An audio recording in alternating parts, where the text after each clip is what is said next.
Hi everybody, I'm Miss Lynne and I'm a teaching artist with the PACE program here in Lafayette, Louisiana. I'm a movement artist, and so today we'll be using our whole bodies to create our art. The PACE art program is an arts integration program which integrates the arts with classroom curriculum, and we're brought to you today by the Acadiana Center for the Arts and the Lafayette Parish school system. So today is a really special day. We're going to be reading some poems.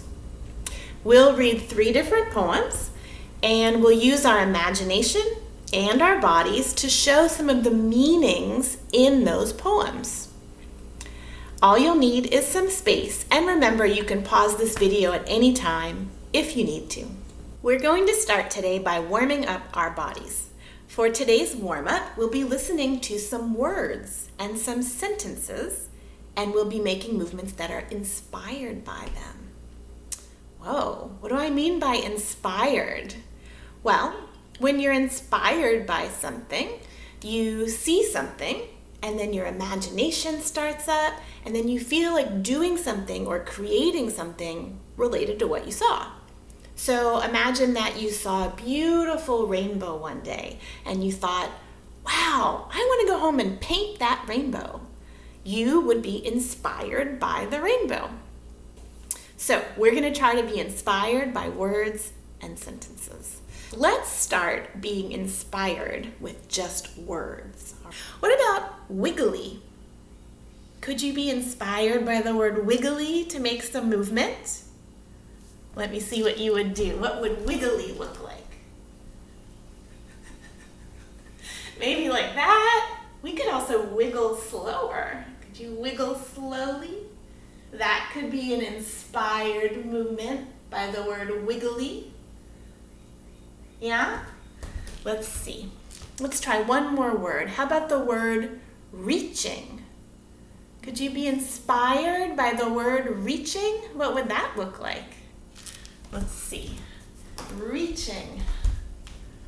Whoa, I feel like I'm reaching out with my arms and my legs and even my eyes. Can you do a movement that's inspired by the word reaching? Oh, very good. All right, so those were some words we were inspired by. Let's try a few sentences. Aha, do you know what a sentence is? Probably. A sentence is a group of words that are put together to mean something or to tell something. So a sentence expresses what's called a complete thought. It's a group of words that make sense. And you guys know a sentence always starts with a capital letter and ends with a period. Let's try an easy sentence like, Mary was picking apples. Can we be inspired by that sentence to show what that means? Just you need your imagination and your body. Mary was picking apples. How would you show that to an audience? Well, you could do it like this, right? Like I'm picking apples off of a tree. You could get creative. You could have some way up high. You could put some in your basket. Try that, right? You could see some on the ground and pick those apples up and put them in your basket. And again, you can pick them fast or slowly, right? Our movement will tell even more than the sentence, but we were inspired by the sentence, Mary picked some apples. All right, let's try one more. Danny caught the ball. Is that a sentence? Yes, it's a complete thought. It tells us something. Danny caught the ball. Can we show that somehow with our bodies? Let's see. Again, we can kind of make it up a little bit, right? Danny caught the ball could be like, right? Try that like you're waiting, and then you catch it. But it could be also that the ball was way up high, and you're waiting, and you jump up and catch it. Try that. boom, right? Or it could be that it was really low. Danny caught the ball, so try that. You go and you go and you catch it. All right, so there are lots of ways to show the meaning of one sentence. My favorite thing about poetry is that it creates a picture in your mind as you read it, and with movement, we can take that picture out and show it to people, just like we did with our sentences. So our first poem is going to be a poem that rhymes. Do you know what rhyming words are? Yeah, it's when two words sound the same except for their very beginning sound, like cat and rat. The at sound is the same for both words, but they start with a different beginning sound, right? Cat starts with k, and rat starts with er. So they are different at the beginning, but the sound at the end, the at, is the same. Cat, rat. Can you think of another rhyming word that rhymes with cat and rat? Yeah, there's bat, there's mat, there's sat. There are quite a few. All right, well, here is a poem that uses rhymes. It's called The Picnic, and it's by Dorothy, Aldis. Where are the rhyming words here? We brought a rug for sitting on. Our lunch was in a box. The sand was warm. We didn't wear hats or shoes or socks. What are the rhyming words there? You heard box and socks, right? Those rhyme. Let's see if there's a rhyme in the second part. Waves came curling up the beach. We waded. It was fun. Our sandwiches were different kinds. I dropped my jelly one. Were there rhyming words in there? Yep.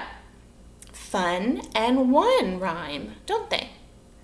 Oh, and to wade, this word right here, we waded. That just means to walk into the water up to your ankles and get wet feet. It's kind of fun, like they said. So, if we could get inspired to show this poem in movement, how would we do that? We could just go line by line and act it out, right? Let's try that, and then we can sort of figure out how to perform it for an audience later. So the first line is, we brought a rug for sitting on. How could we show that with movement? Can we pretend that we are at the place where the picnic is happening and we brought a rug? So we might want to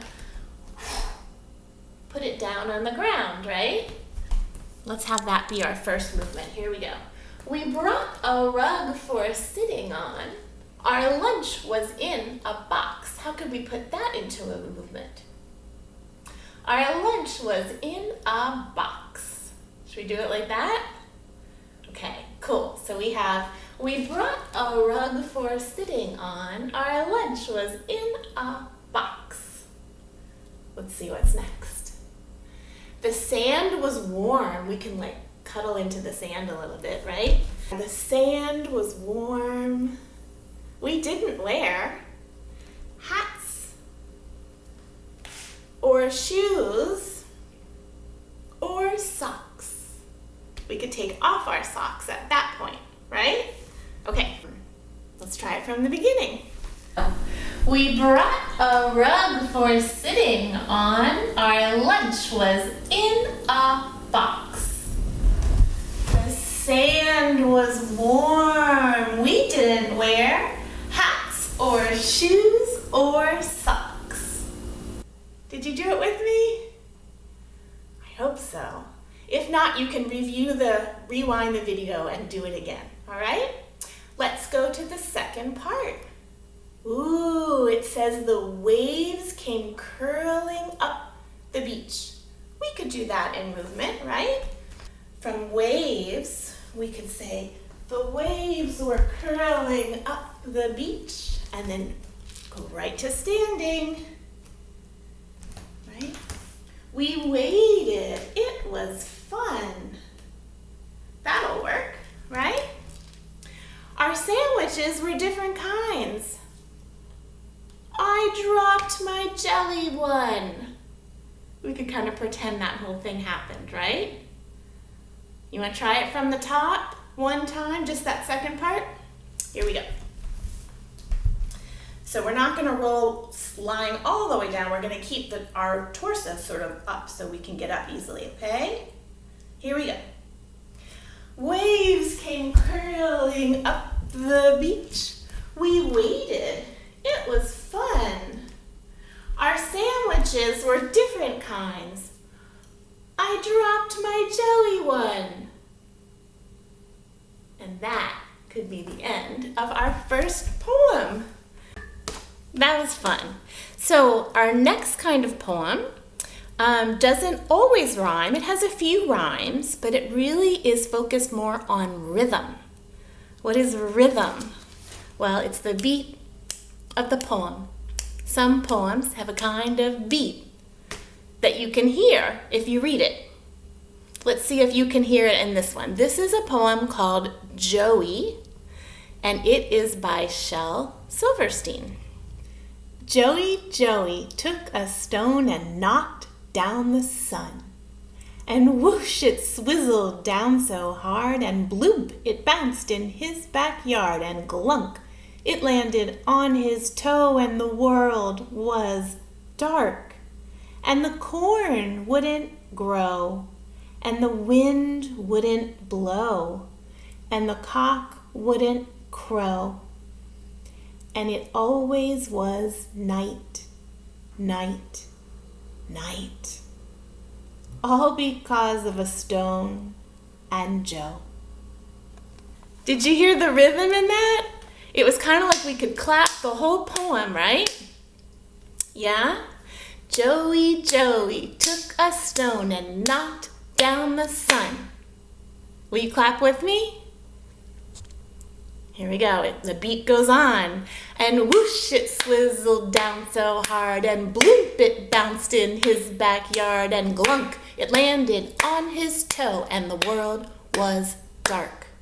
And the corn wouldn't grow, and the wind wouldn't blow, and the rooster wouldn't crow, and it was always night, night, night. All because of a stone and Joe.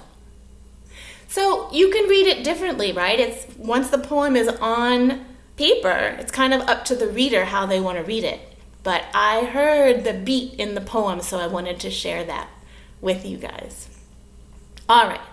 So if we are inspired by that poem to make some movement, we could make movement that shows an audience what the poem means, and we can also try to keep that beat a little bit in our movement. That would be fun, right? Okay, let's see how we'll do it. So it starts out, Joey took a stone and knocked down the sun. So we could be Joey, right? Okay, I'm going to stand up for this one. So, here we go. So maybe we pick up our stone first as part of the beat, right? So we could just be Joey first. Joey took a stone and knocked down the sun. Right? We want to do it kind of on the beat that you hear. So maybe instead of Joey, we can say, how can we make that into more of a beat? Joey took a stone and knocked down the sun. Try it with me. So we're going to stamp on the first Joey, okay? Joey took a stone and knocked down the sun. Okay, that worked. Let's see what part is next. This part is fun. So now, instead of being Joey, I think we'll be the sun, right? Because the poem says, and whoosh, it swizzled down so hard. It's not Joey who's swizzling, it's the sun, right? So, do you know what it is to swizzle? I'm not even sure that's a real verb, but I think to swizzle is like you're sliding down a straw, like sliding down a pole, okay? So, we can do that. The easiest way to do it would probably be to cross our feet over. Here, I'll show you. Cross your feet over, and to swizzle, you just kind of unturn yourself. So you're gonna cross a foot over, and then go the way that that foot is going, and swizzle all the way down. All right? Here, I'll just show you again. So we'll do it like this. And whoosh, it swizzled down so hard. Okay? Try it with me. And whoosh, it swizzled down so hard. Okay? What's next? And bloomp, it bounced in his backyard. How are we gonna do that? So we're down here, we've done swizzling. We could just bounce from here, right? And bloop, it bounced in his backyard. That's easy. All right. And let's see what comes after that. So, whoosh, it swizzled down so hard. And bloop, it bounced in his backyard. The next part is, and glunk, it landed on his toe. So we can say, and glunk, it landed on his toe, right? To show that we hurt our toe. And then it says, and the world was dark. How would we show that? So here we did our swizzle, we did our bounce, and glunk, it landed on his toe, and the world was dark. Does that make sense to you? Yeah? Let's try it. So here we go, we're on our toe holding it. And the world went dark. Okay? So right with the beat. Should we do all of that so far? I think so. See if we can remember it. All right, here we go. Starting with Joey, right? Joey took a stone and knocked down the sun. And whoosh, it swizzled down so hard. And gloop, it bounced in his backyard. And glunk, it landed on his toe.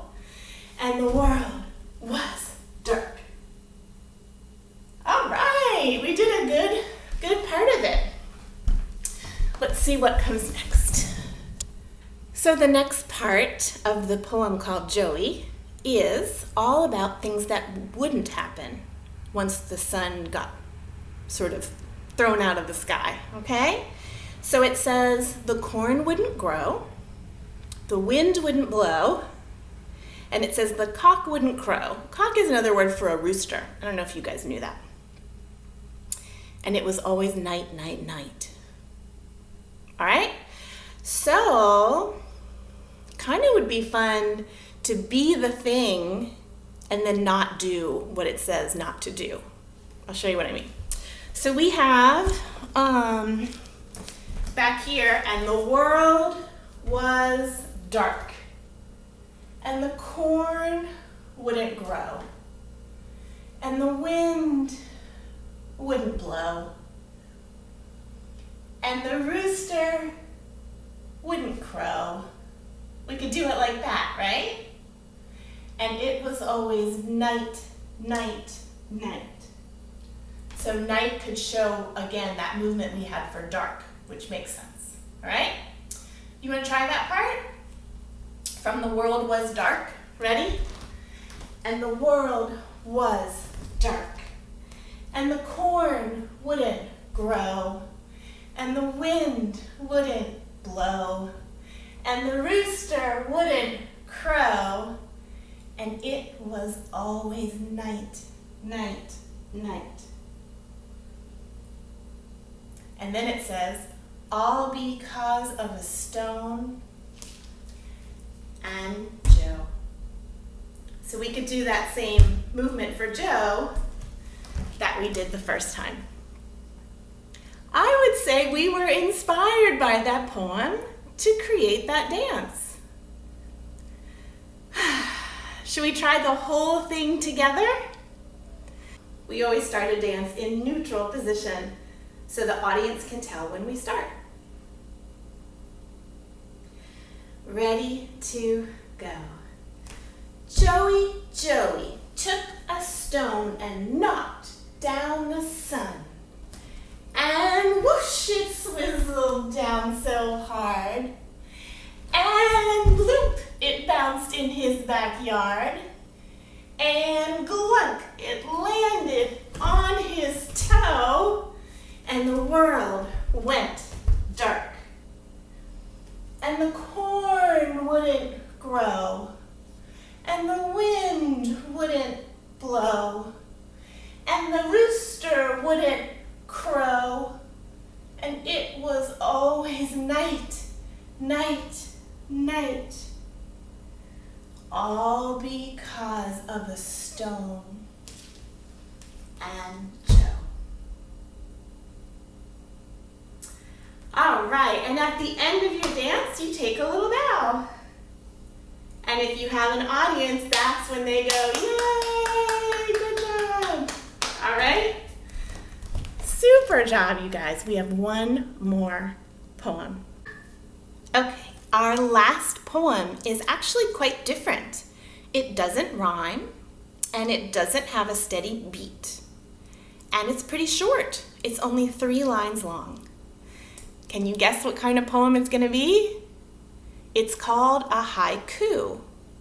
Haikus are from Japan, and they're usually about something simple and beautiful, often about a part of nature or something very simple in life.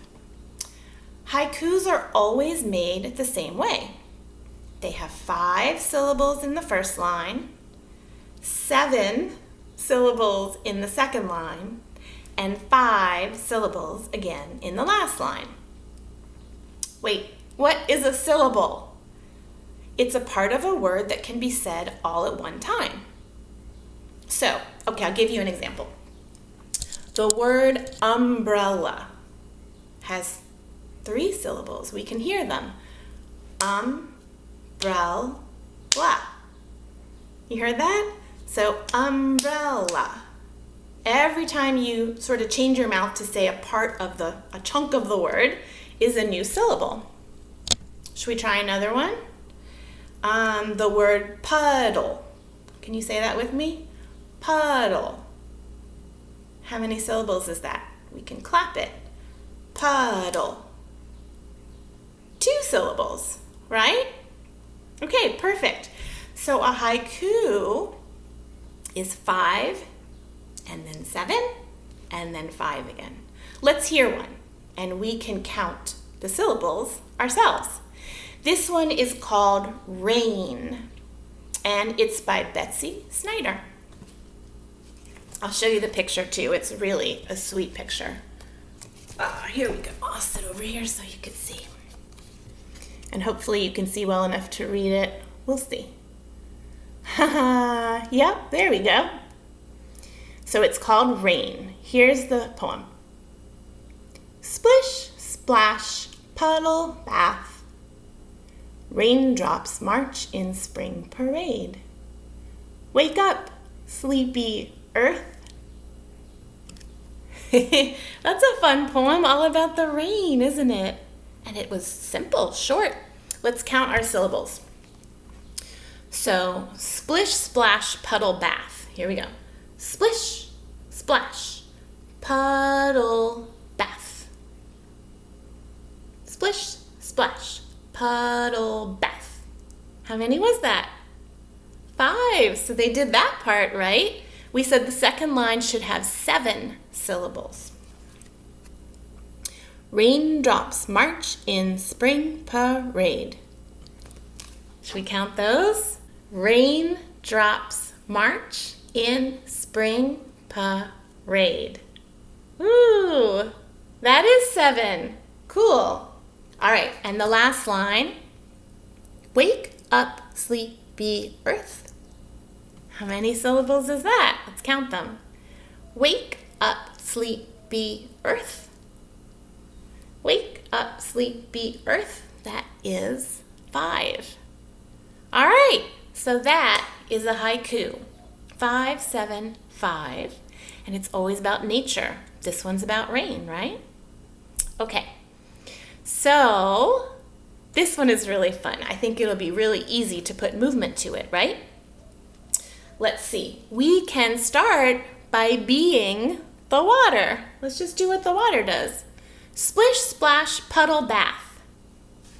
We could do that, right? Let's just pretend we're in a puddle.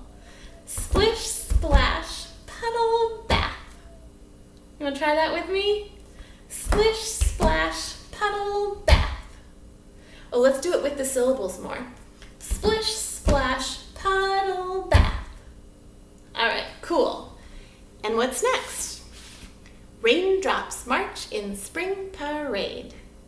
So we could stand up and march, or we could just be the raindrops with our hands and feet. Yeah? Let's try that. Raindrops march in spring parade. You want to try that with me again? Here, I'll move back so we can see.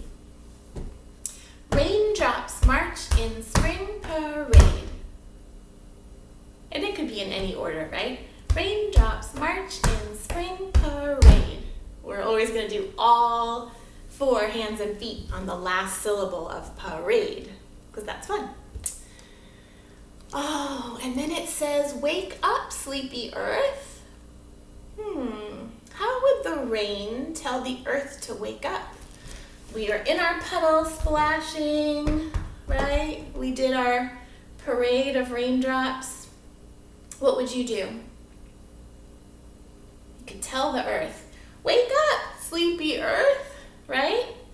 Or we could wake up the earth like this.